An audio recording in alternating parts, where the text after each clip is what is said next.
tak ada abna yang aku nak suruh mu manusia kata pada saya, iaitu mu jadi hamba abdi aku dengan ikhlas. Ikhlas ni awal-awal lagi Islam, dia tak bukan pakai Islam, dia pas lah tunjuk dasar dia dah Islam.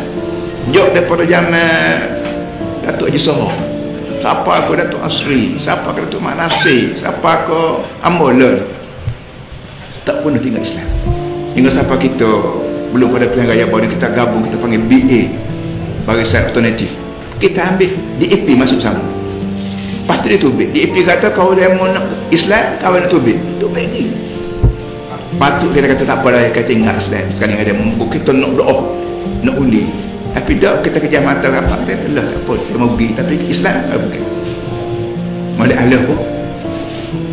Inilah para hadirin semua benda-benda yang adik aku fikir, kerana apa saja kerja buat kita atas dunia ni, akhirat kelak kan.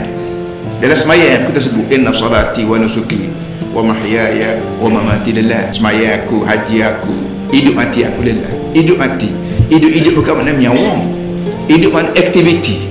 Segala apa aktiviti aku, wahai Allah, untukmu wahai Allah.